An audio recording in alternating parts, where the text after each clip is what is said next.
పాప శరీరాకారముతో పంపి పాపమునకు శిక్ష ఆయన శరీరం మీద విధించాడు. అయితే ఏ శరీరంలో ఉన్నాడంటే ఆకారం ఎలాంటిది?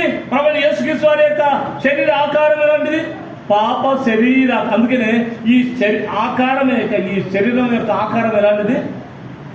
పాప శరీరాకారం. ఈ పాప శరీరాకారములో ఆ యొక్క శరీరాకారంలో శరీరంలో యేసు ప్రభువుకు పాపం లేదు, మనకు పాపం ఉంది. అంతే. ప్రభువుకు మనకు తేడా ఏంటంటే ఆయన పాప శరీరాకారంతో వచ్చాడు. అదే శరీరం అంతా కూడా ఆకారం ఎలాంటిదంటే పాపపాకారమే కానీ ఆయనలో శరీరంలో పాపం లేదు. మన శరీరంలో ఆ పాప శరీరాకారమే కానీ ఆ శరీరంలో ఆ యొక్క జన్మతో అందుకని దావీదు అంటాడు, పాపం వల్ల పుట్టి తిని మనం మన జన్మనే జన్మ కర్మ పాపం. అయితే పాపంలోనే జన్మించినాం. అందుకే దేవుని యొక్క వాక్యంలో మనం గమనించినది ఏదంటే ఇటువంటి పాప శరీరం. ఇంకో మాట అంటాడు, దయచేసి చూడండి. అయితే దేవుని యొక్క వాక్యంలో ఈ ఫిలిప్పీయుల రాసిన పత్రిక 2వ అధ్యాయము 6-7 వచ్చు.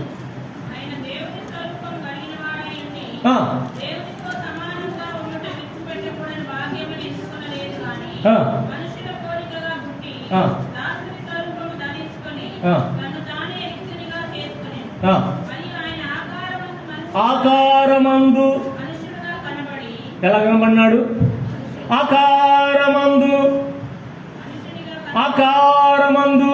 పందిగా కను, ఆకారమందు చేపన, ఆకారమందు తాంబేల, ఆకారమందు సింహం కదా. సింహమా? కాదే. అయితే అందుకని దేవుని యొక్క వాక్యంలో అలాంటి అవతారాలు కాదు. అలాంటి ఏమంటారు, ఏమ్రా ఏం అవతారాలు పడుతున్నావు అని అంటారు కదా. మన వాళ్ళు మాట కనుక మరి మీరు అంటారో లేదు కానీ మన భాషలో అంటుంటాం, పిల్లలు ఏదైనా ఆడతారు, ఏమ్రా చాలా అవతారాలు పడుతున్నావు నువ్వు అని అంటారు. అవతారాలు కాదు, అవతారాలు అంటే ఎగతాళి మాట.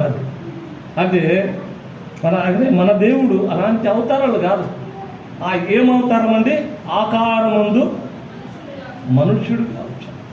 ప్రభువైన యేసుక్రీస్తు వారు మనుషుడు, దేవుడు సాక్షాత్తు భగవంతుడు, త్రిత్వంలో ఏకత్వంలో దైవత్వమైనటువంటి మన దేవుడు. అలాగే ఎలా ఉన్నాడు అంటే అలాగే మనిషి ఆకారము మనిషిదే. అలాగే ఈ లోకానికి ఎందుకు వచ్చాడు? శరీరం దాల్చాల్సినటువంటి అవసరత ఏమిటి ఈ మంచి దేవునికి? నీ కొరకు నా కొరకు. రండి దేవుని యొక్క వాక్యములు చూద్దాం.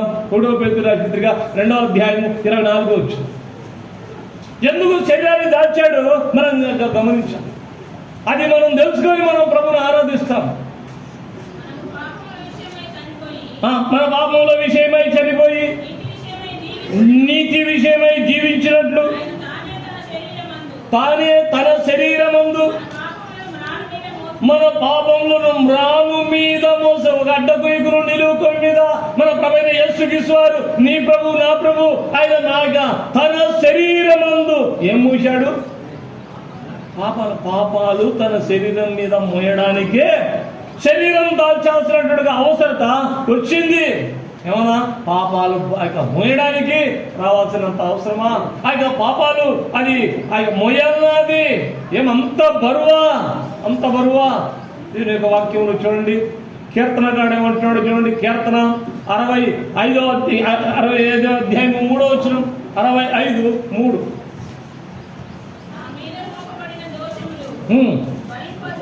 భరింపజాలని నా మీద మోపబడిన దోషములు నేను భరించలేను. అయ్యో నేను భరించలేను. 38వ అధ్యాయం 4వ వచనం. కీర్తన 38వ అధ్యాయం 4వ వచనం.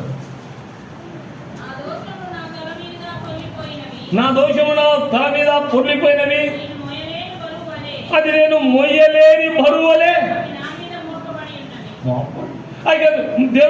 ఎవరి పాప భారం వారి మీద మోపడుతూ వచ్చింది. నేను మోయలేని ఏదైనా మోస్తా కానీ పాప భారాన్ని మనం మోయలేము. కైనేమంటాడు చూడండి. ఆదికాండం 4వ అధ్యాయం 13వ వచనం. ఆదికాండం 4వ అధ్యాయం 13వ వచనంలో ఆ కైనేమంటున్నాడు అక్కడ. అందుకు కయీను నా దోష శిక్ష నేను భరించలేనంత గొప్పది. నేను భరించలేనంత అది గొప్పదిగా ఉంది. నా చేత కాదు, నా చేత కాదు. ఏమండి, మరి ఇలాంటి మరి పాప దోష భారాన్ని ఎవరు మోస్తారు చెప్పండి? అందుకనే దేవుడు నిన్ను నన్ను ప్రేమించి తన కుమారుని ముఖ్యంగా మన కొరకై పంపించడానికి కారణం ఏంటంటే, యెషయా గ్రంథం 53:6 ఏముందంటే, యెహోవా మనందరి దోషములను ఆయన మీద మోపింది. నీ పాక నీ నా మనందరి ఇక్కడ కూర్చున్నటువంటి వారు కాకుండా యావత్ ప్రపంచంలో ఉన్నటువంటి యొక్క వారందరి యొక్క పాప దోషములంతా కూడా, పాప శిక్షనంతా కూడా తన మీద మోపాడు. ఎంత మంచిది. అందుకనే యోహాను స్వార్థ బాప్తిస్యం ఇచ్చే యోహాను కూడా ఒక మాట అన్నాడు, ఇదిగో లోక పాపములను మోసుకొని పోయే, లోక పాపాన్ని మోసుకొని పోవడానికి ప్రభువైన యేసుక్రీస్తు వారు శరీరధారిగా నీ కొరకు నా కొరకు రావడం కారణం. జ్ఞాపకం.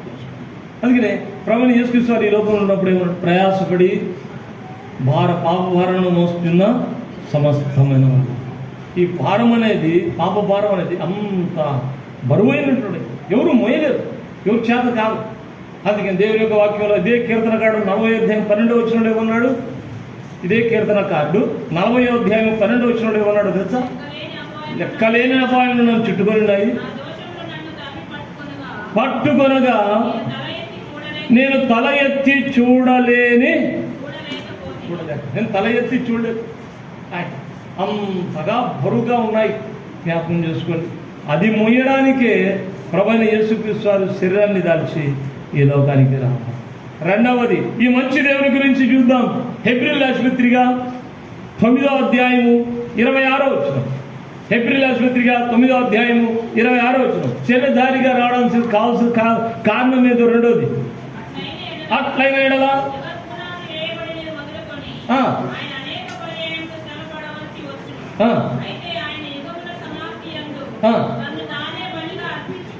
బలిగా అర్పించడంటే ఆయన శరీరధారిగా బలిగా మన కొరకు మరణించడం ద్వారా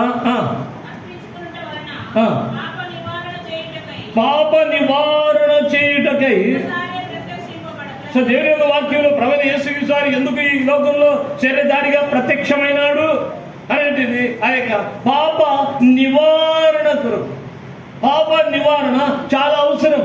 పాప భారాన్ని మోసేదే కాకుండా పాప నివారణ కొరకు, ఆ నివారణ కొరకే యేసుప్రభు ప్రత్యక్షమైనాడు. 1 యోహాను పత్రిక 3:5 స్పష్టంగా రాయబడింది. మర్మం లేకుండా స్పష్టంగా రాయబడింది. 1 యోహాను 3:5 పాపములను తీసివేయుటకై ఆయన ఎందుకు ప్రత్యక్షమైనాడు? శరీరధారిగా, శరీరుడుగా ఆయన ప్రత్యక్షమైనడానికి కారణం ఏంటంటే ఆయన పాపములు తీసివేయడానికి, పాప నివారణ కొరకు. ఆయన ఇది పాప నివారణ. ఈ రోగం ఉందే, ఇది ఎలాగా ఆయన నివారణ అవుతుంది? దీనికి మందేమిటి? దీని యొక్క నివారణ ఎలాగా? ఈ పాపాలు ఎవరు తీసేస్తారు? మన వల్ల తీసేయడం జరగదే. మన పాపలను మనం తీసేసుకునేటట్లయితే యేసు ప్రభు ఈ లోకానికి రావాల్సినటువంటి అవసరత లేనే లేదు. అది మనమే తీసేసుకోవచ్చు. మన చేత కాదు, అది మన చేత కాదని చెప్పి చూశాడు దేవుడు. అందుకనే దేవుని యొక్క వాక్యంలో అపోస్తల కార్యములు 3:20 ఇంకోటి మాట్లాడు. అపోస్తల కార్యములు 3:20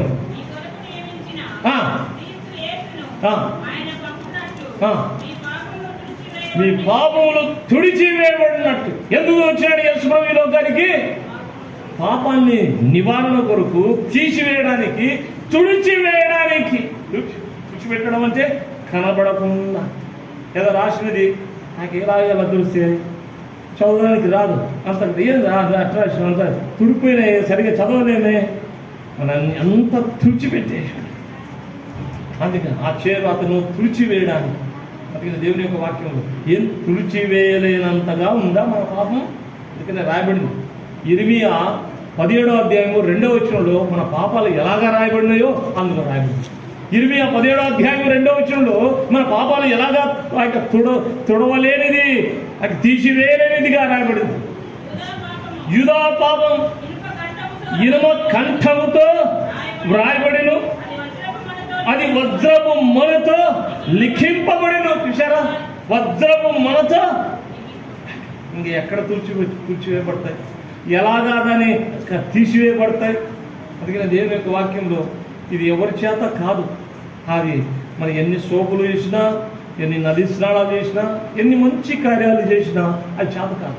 అందుకనే ఇరిమియా అందుకనే మన దోషాలు ఎలా కనబడతాయంట. ఇర్మియా 2వ అధ్యాయం 22వ వచనంలో చెప్తాను. ఇర్మియా 2వ అధ్యాయం 22వ వచనంలో మన దోషాలు ఎలా కనబడుతున్నాయంట. విస్తారమైన రాసుకున్నాను, మీ దోషములు నాకు మరకవలే కనబడుతున్నాయి. అయితే ఆ మరకను పోగొట్టుకోవడం, అయితే ఆ మరకను తుడిచిపెట్టుకోవడం అయితే సాధ్యమా? ఎన్ని వ్రతాలు చేయి, ఎన్ని నోములు చేయి, ఎంత ఆయన తిరిగి నిష్ఠ కలిగి ఉండు, ఎన్ని తీర్థయాత్రలకు వెళ్ళు, ఆ మరక మాత్రం అది అలాగే. కొన్ని చూస్తుంటాం కదా బట్టలకు, ఆయన కొన్ని మరకలు ఉంటాయి. ఏమి మన భార్యలకి ఎంత ఉతికినా నువ్వు అట్లే ఉంది, ఇది సేవకురాలు ఉతికేది కావాలి, నాది నేనే ఉతుకుతాను, నావే ఉతుకుంటా. కాబట్టి ఎప్పుడైనా మరకలు అయితే దాన్ని ఉతుకుతుంటే పోనే పో, ఇది ఎట్ట దగ్గర ఆయన అని అది అంటే ఎవరైనా పాన్పీడ వేసినప్పుడు బ్యాక్ సైడ్ వేసినాడేమో, అది ఎలా పడిందిరా, ఇది ఎంత ఉతికినా పోతుందా అని చెప్పి నేను అనుకుంటూ ఉంటాను. అలాగా మన దోషాలు కూడా మరి మంచి కార్యముల ద్వారా దాన్ని మనం తీసేసుకున్నాం, అది తుడిచిపెట్టబడవు. అది వజ్రపు మొనతో ఎనభ కంఠంతో వ్రాయబడినటువంటిదిగా ఉన్నాయి. అందుకని దేవుని యొక్క వాక్యములు ఇవి తుడిచిపెట్టబడాలి. ఇది తీసివేయడానికే ఆయన ప్రభైన యేసుక్రీస్తు వారు ఈ లోకానికి వచ్చింది. దేనికి ఎలా వచ్చాడు అనేటువంటిది ఆయన హెబ్రీయుల పత్రిక 10వ అధ్యాయం 5వ వచనంలో ప్రభు ఒక మాట అంటాడు. ఏమని అంటాడు ప్రభు? హెబ్రీ 10వ అధ్యాయం 5వ వచనం, కాబట్టి ఆయన ఈ లోకమంతా యేసు ప్రభు ప్రవేశించినప్పుడు ఇలా చెప్తున్నాడంట, బలిని అర్పణను నీవు కోరలేదు కానీ నాకు ఒక శరీరమును అమర్చితివి. చాలు, ఒక శరీరమును నాకు అమర్చితివి దేవా. ఎందుకు శరీరాన్ని అమర్చాలి? ఈ శరీరం అమర్చకున్నట్లయితే ఈ శరీరం ద్వారా పాపాలు మోయడానికి, ఈ శరీరం ద్వారా పాపాలు నివారణ చేయడానికి, లేకుండా తుడిచిపెట్టడానికి, తీసివేయడానికి ఈ శరీరం అవసరం. అందుకనే ప్రభువైన యేసుక్రీస్తు వారు శరీరధారిగా, చాలా మంది మనం స్వార్థ చెప్తాం, దేవుని మాట చెప్తాం, కూర్చోబెట్టి ఎంత చెప్పినా దేవుడు మరి నన్ను దేవుడుగా రాలేదే, శరీరం దాల్చి మానవుడుగా వచ్చాడు. మానవుడు దేవుడా? అది ఎట్లా అండి? మళ్ళీ రక్తంగా వచ్చాడంటున్నాడు, అది ఎట్లా అండి అని అంటారు. వీళ్ళకి ఎంత చెప్పండి, బోధ చూడదు, కానీ అవగాహన చేసుకోలేడు, అర్థం చేసుకోలేరు. జ్ఞాపకం చేసుకున్నాం, మనం చేసుకున్నాం కనుకనే రక్షణ పొందినాం, మారు మనసు పొందినాం. అలాగే ఈ దేవుడు దేవాది దేవుడు, ఆయన దేవుని స్వరూపం కలిగినటువంటి దేవుడు దాసుని స్వరూపాన్ని ధరించుకొని రిక్తుడై ఈ లోకానికి వచ్చి శిలువ మరణం పొందినంతగా ఆయన వేదన పొందుతూ వచ్చాడే, ఆయన విధేయత చూపిస్తూ వచ్చాడే. జ్ఞాపకం చేసుకోండి. అందుకనే దేవుని యొక్క వాక్యంలో శరీరధారిగా వచ్చి ఎందుకు వచ్చాడంటే ఈ పాపములు తీసివేయడానికే, తుడిచిపెట్టడానికే శరీరధారిగా ఈ లోకానికి వచ్చాడు. మూడవదిగా మనం దేవుని యొక్క వాక్యంలో చూద్దాం. హెబ్రీయుల పత్రిక 13వ అధ్యాయము 12వ వచనం. 13వ అధ్యాయం 12వ వచనం. కావున యేసు కూడా తన స్వరక్తము చేత ప్రజలను పరిశుద్ధపరచుటకై గవిని వెలుపట, ఏమండి, ప్రజలను పరిశుద్ధపరచాలి అంటే ప్రభువైన యేసుక్రీస్తు వారు శరీరధారిగా ఈ లోకానికి వచ్చి గవిని వెలుపట. ఎందుకు వెలుపట శ్రమ పొందాలా? ఎందుక లోపట పొందొచ్చు కదా. పరిశుద్ధాత్మదేవుడు ఎందుకబ్బా వెలుపట అని చెప్పి రాయబడింది. మనం ఎక్కడున్నాం అంటే వెలుపటి వారం. మనం లేవీ కాండం 13వ అధ్యాయము ఒక మారు చదువుతాం దయచేసి రండి. లేవీ కాండం 13వ అధ్యాయం 14వ అధ్యాయము 3వ వచనం. 14వ అధ్యాయం 3వ వచనం. యాజకుడు పవిత్రత పొందవోరు వారి కొరకు. అక్క 3వ వచనం అదేనా? అది యాజకుడు పాలెము. ఎందుకు ఈ యాజకుడు పాలెం వెలుపడికి పోవాలంటే వాడు పాలెము బయట ఉన్నాడు. వాడు పాలెము లోపల ప్రవేశించడానికి వానికి వీలు లేదు, అర్హత లేదు, యోగ్యుడు కాదు. ఎందుకంటే కుష్టి వ్యాధి కలిగినటువంటి వాడు, అది తన శరీరం అంతా కూడా కుష్టి ఉంది కనుక వాడు మనుషుల మధ్య నివాసం చేయడానికి యోగ్యుడు కాదు, మనుషుల్లో కలుసుకోవడానికి అర్హత లేదు. ఇటు మనిషి పాలెం వెలుపటే ఉండాలా. వెలుపట ఉన్నటువంటి మనిషిని మళ్ళీ తిరిగి లోపలికి తీసుకురావాలంటే యాజకుడు అవసరం. అందుకని ఈ యాజకుడే బయటికి వెళ్ళాల్సినటువంటి పరిస్థితి. ఎక్కడున్నాడు రాడంటే బయట ఉన్నాడు. మనం కూడా ఎక్కడున్నాము? మనం లోపల గవిని వెలుపట శ్రమ ఎందుకు ఉండాలంటే బయట ఉన్నటువంటి వారం. బయట ఏముంటుంది? బయట మన పరిస్థితి ఏమిటి? దయచేసి రండి, హెచ్కేల్ గ్రంథం 16వ అధ్యాయము 4వ వచనం. బయట మనం మన పరిస్థితి ఒకసారి జ్ఞాపకం చేసుకున్నాం. బయట ఎలా ఉన్నామంట? 16వ అధ్యాయము 4వ వచనం.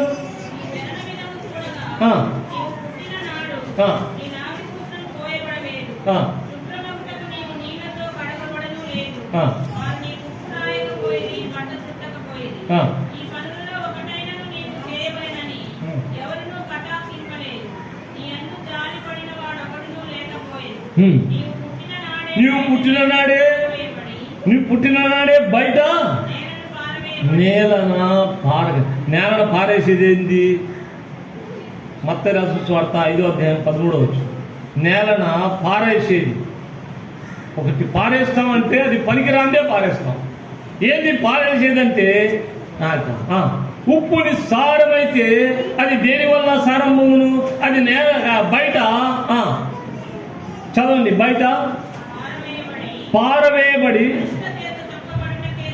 త్రొక్కబడుటకే గాని అది దేనికి పనికిరాదు. అందుకని మనం దేనికి పనికి రాని వారం, పనికి రానైనటువంటి మనల్ని తిరిగి పనికొచ్చేవారుగా, ఉపయోగకరంగా దేవుడు సజీవులుగా చేసి చచ్చిపోయినటువంటి మనల్ని బ్రతికించి బయట ఉన్నటువంటి మనల్ని పాప కుష్టి వ్యాధి నుంచి తీసివేసి లోపల చేర్చాలి అంటే ప్రభువైన యేసుక్రీస్తు వారు ప్రజలను పరిశుద్ధపరచుటకై అని మాత్రం ప్రజలను పరిశుద్ధపరచాలి.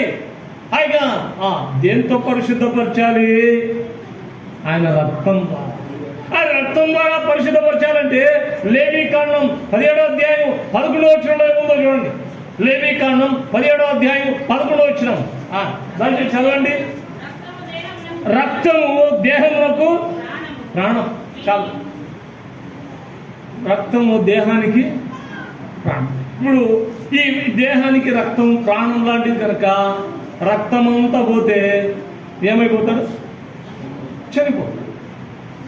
ప్రభువైన యేసుక్రీస్తు వారు నీ కొరకు నా కొరకు ఏమి ఇవ్వడానికి వచ్చాడు చెప్పండి? ప్రాణం ఇవ్వడానికి వచ్చాడు. ప్రాణం ఇవ్వడానికి వచ్చాడంటే దానికి అర్థం రక్తాన్ని ధారపోయడానికి. అందుకనే యెషయా గ్రంథకర్త ఒక మాట అంటాడు. దయచేసి యెషయా గ్రంథం 53వ అధ్యాయము 53వ అధ్యాయం 12వ వచనం చూడండి. 12వ వచనం.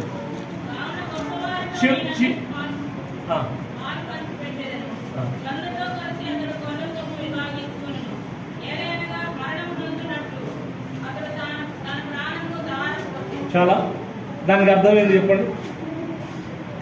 తన ప్రాణమును ధారపోసాను అంటే మనం ఒకసారి అర్థం కాదు. ప్రాణం ధారపోసేది ఏంది? ప్రాణం అంటే ఏంది? రక్తం. రక్తాన్ని ఏం చేసినాడు? ధారపోసినాడు. ఒక ధారపోయడం అంటే ఆరేది.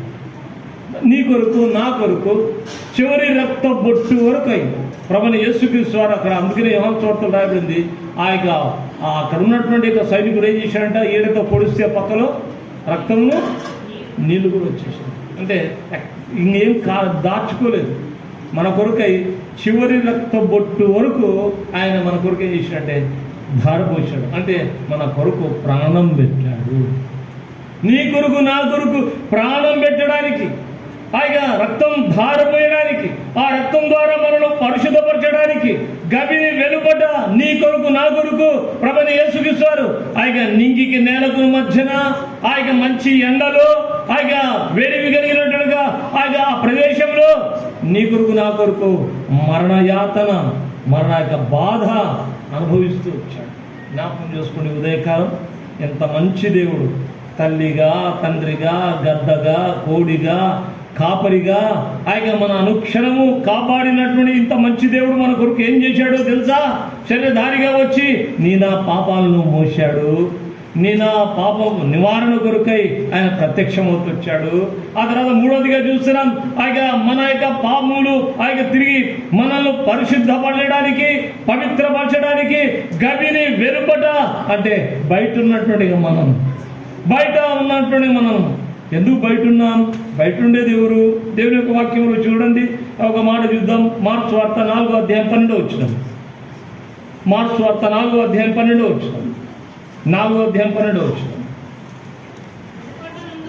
వెలుపట నుండి వారు దేవుని వైపు తిరిగి పాపక్షమాపణ పొందుదురేమో అనిగా పొందలే. వెలుపట ఉన్నవారు ఎవరండి? పాపక్షమాపణ పొందని వారు, పాపక్షమాపణ లేని వారు. ఇంకో భాగం మార్క్స్ వార్త మార్క్స్ వార్త 8వ అధ్యాయము 12వ వచనం. 8వ అధ్యాయము 12వ వచనం.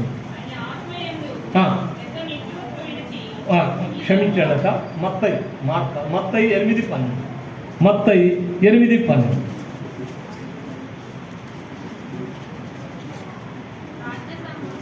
రాజ్య సంబంధులు వెలుపట చీకటిలో, వెలుపట ఏముంది? చీకటి వెలుపట. అందుకనే ప్రభు వారిని ఏమని అంటాడు?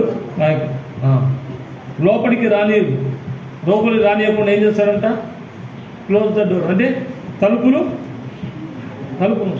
తలుపు మూసేసిన తర్వాత లోపల ప్రభు నమ్మినటువంటి వారు, మరి ప్రభువును ప్రేమించిన వారు, ఆయన ఆజ్ఞను నెరవేర్చినటువంటి వారు, ఆయన ఆరాధించేవారు ఆ లోపల ఉంటారు.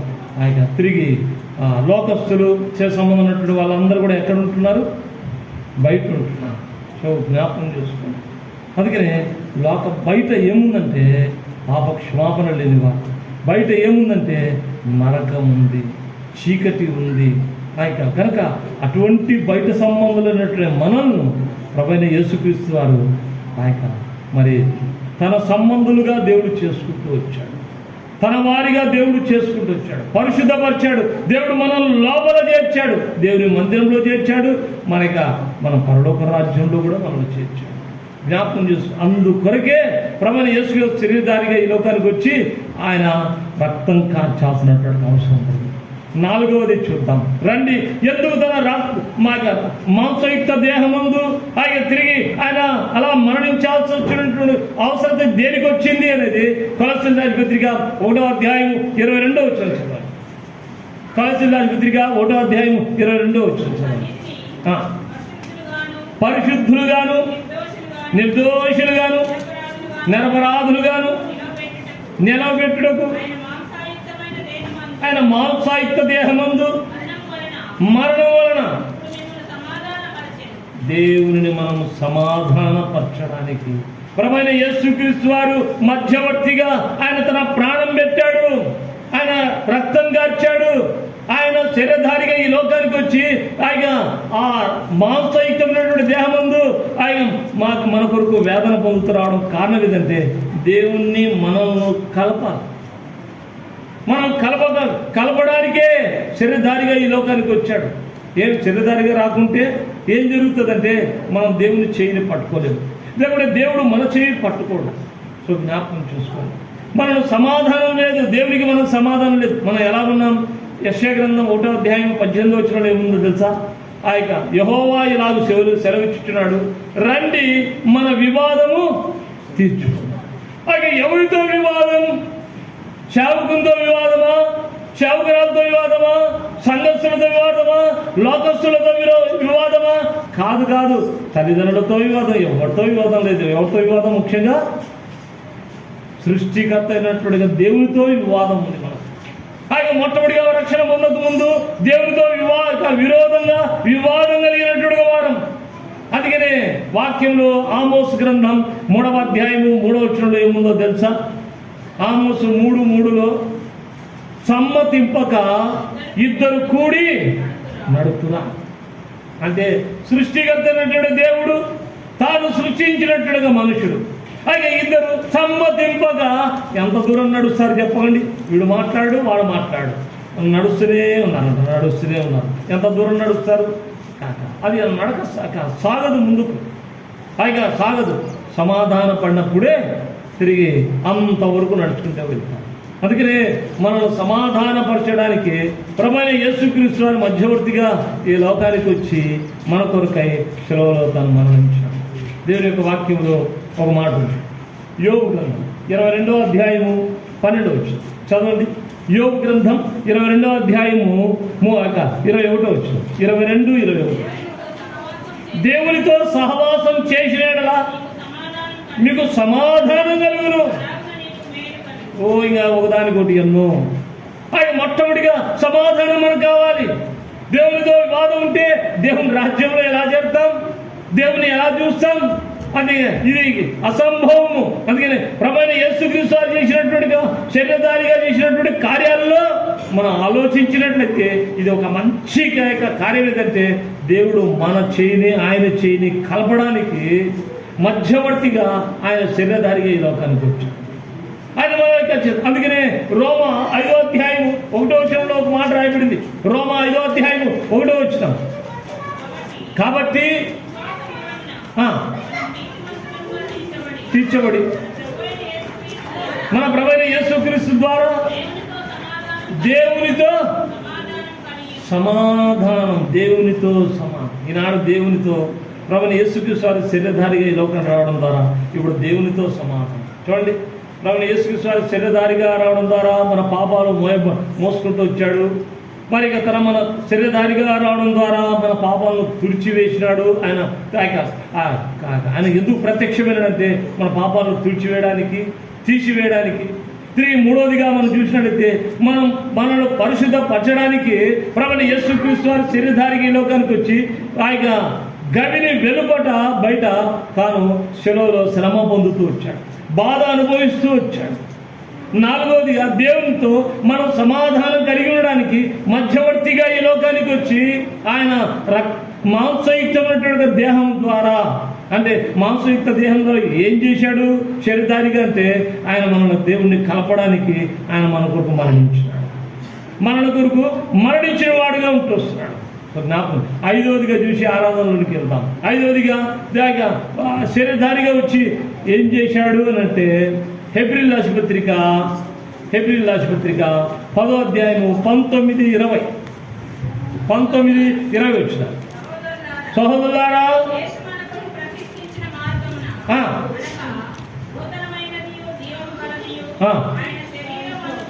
ఆయన శరీరం అనే తెర ద్వారా ఏర్పరచబడినదినైనా మార్గమున ఆయన రక్తం వలన పరిశుద్ధ స్థలములో ప్రవేశించుటకు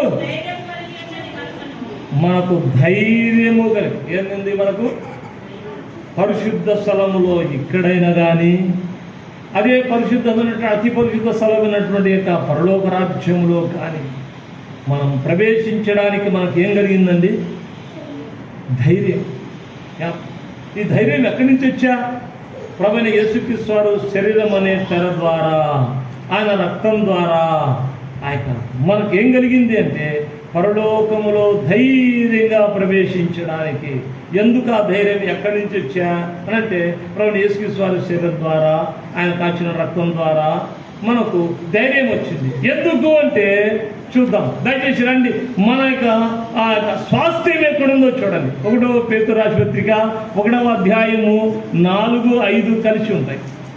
1వ పేతురు 1వ అధ్యాయము 4-5. మీ స్వాస్థ్యము పరలోకములో భద్రపరచబడి ఉన్నది అని చెప్పి రాయబడింది. ఉందమ్మా? 5వ వచనం.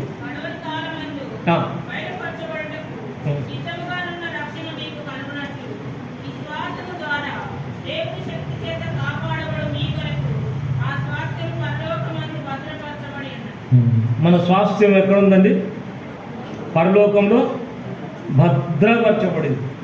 ఆ తర్వాత కొలస్సీయుల రాసిన పత్రిక 3వ అధ్యాయము 2వ వచనం. కొలస్సీయులకు రాసిన పత్రిక 3వ అధ్యాయం 2వ వచనం. 3వ వచనం ఒక 3:3. ఏలయనగా మీరు మృతి పొందితిరి, మీ జీవము క్రీస్తుతో కూడా దేవుని యందు. ఇప్పుడు చెప్పండి, దేవుని యందు దాచబడినది. రెండవది ఏంటి? దేవుని దగ్గర దాచబడింది స్వాస్థ్యం ఒకటి, రెండవది జీవం దాచబడింది. చూసారా? ఇంకా జీవం ఎక్కడుందండి? దేవుని దగ్గర ఉంది. స్వాస్థ్యం ఎక్కడుంది? అదే పాట పాడతాం, పరలోకమే ఎప్పుడుగాంచును.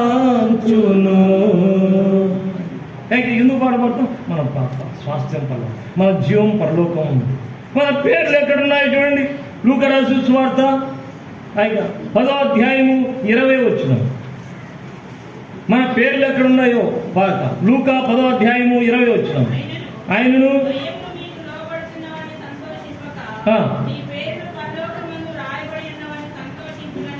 మన పేర్లు ఎక్కడ రాయబడినాయండి? పరలోకంలో జీవ గ్రంథమందు రాయబడుతుంది. చూడండి, మన పౌర స్థితి ఎక్కడుందో చూడండి. ఫిలిప్పీయులకు రాసిన పత్రిక 3వ అధ్యాయము 20వ వచనం. ఫిలిప్పీయులకు రాసిన పత్రిక 3వ అధ్యాయం 20వ వచనంలో మన పౌర స్థితి ఎక్కడుందో చూడండి.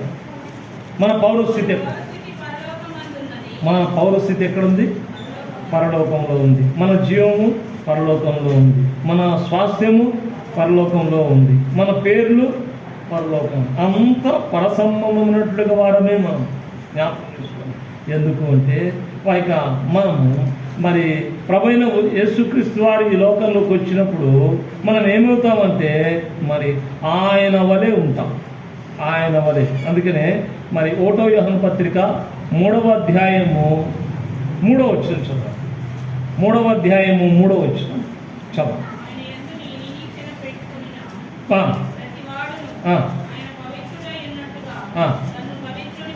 3వ అధ్యాయము చదవండి, 2వ వచనం చదవండి. ఆయన ప్రత్యక్షమైనప్పుడు మనం ఏమైపోతుంది?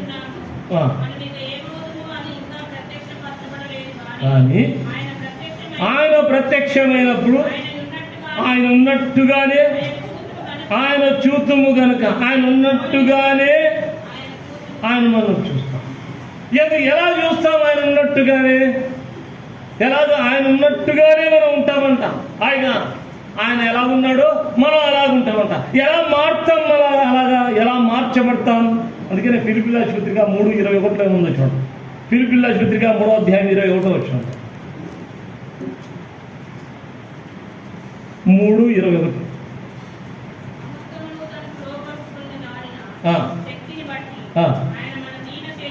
ఆయన మన దీన శరీరమును తన మహిమగల శరీరమునకు సమరూపము గలదానిగా ఇంకా మార్చలే. మార్చును అంటే ఇంకా అది పాస్ట్ టెన్స్ కాదు, అంటే జరగవలసినది ఉంది. ఆయన ఈ దీన శరీరము తన మహిమ కలిగిన శరీరమునకు సమరూపముగా మార్చు. అదే సమరూపంగా ఎలా మార్చబడతాము? దేని వల్ల మార్చబడతాము? రండి దేవుని యొక్క వాక్యంలో. అందుకే పరిశుద్ధాత్మ దేవుని మనకి ఇచ్చింది. దయచేసి చదవండి. 2వ కొరింథీయులకు రాసిన పత్రిక 3వ అధ్యాయం 18వ వచనం. ఆరాధనలోకి వెళ్దాం. 2వ కొరింథీ 3వ అధ్యాయం 18వ వచనం.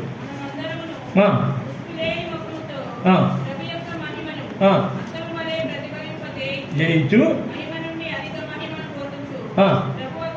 ప్రభు యొక్క ఆత్మ వలన లేక ఆత్మ చేత ఆ పోలికగానే మార్చబడు, అంటే మార్చబడుతూ ఉన్నాం. ఇంకా పూర్తిగా మార్చబడు. ఆ పోలిక వచ్చేస్తూ ఉంది. ఆయన రాకడ వరకు మన ఈ లోకంలో ఆయన తిరిగి మనం ప్రాణం ఇచ్చే లోపల ఆ పోలిక ఏమవుతుందంటే ఆ పోలిక ఆత్మ చేత ఆత్మ వలన ఆ పోలికగా మార్చబడుతూ వస్తుంది. ఆ పోలికగా వచ్చేసి ఆయన ఎలాగుంటాడో మనం ఎలా ఉంటాం అలాగే ఉంటాం. దేవుడు ఆత్మ గనక ఆత్మ స్వరూపమైనటువంటి దేవుడు.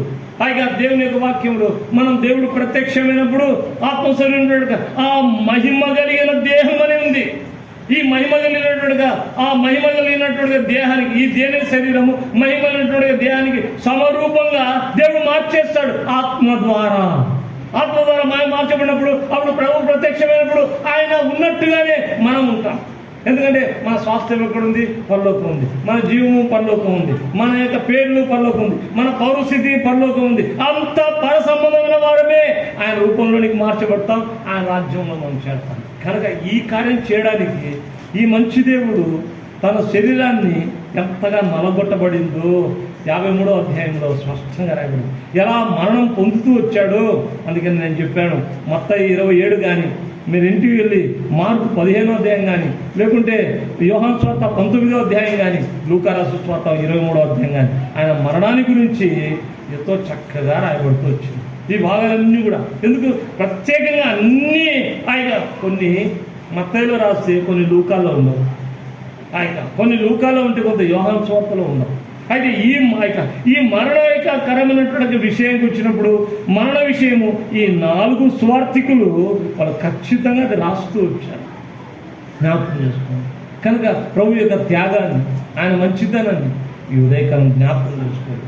ఆయన తల్లిగా, తండ్రిగా, ఆ యొక్క గద్దగా, కోడిగా, కాపరిగా మనల్ని కాపాడుతూ మనల్ని ఇంతగా మనకు రక్షణ దేవుడు అనుగ్రహించినాడంటే ఆయన ఎంతగా శరీరధారిగా మరి ఆయన ప్రత్యక్షమయ్యి అంత కూడా కోల్పోయి ఎంత వేదన, ఎంత బాధ అనుభవించి ఏమేం కార్యం చేస్తూ వచ్చాడో ఇది జ్ఞాపకం చేసుకొని ప్రభువును ఆరాధించడానికి ప్రభు మనందరికీ సహాయం చేయనుగాక.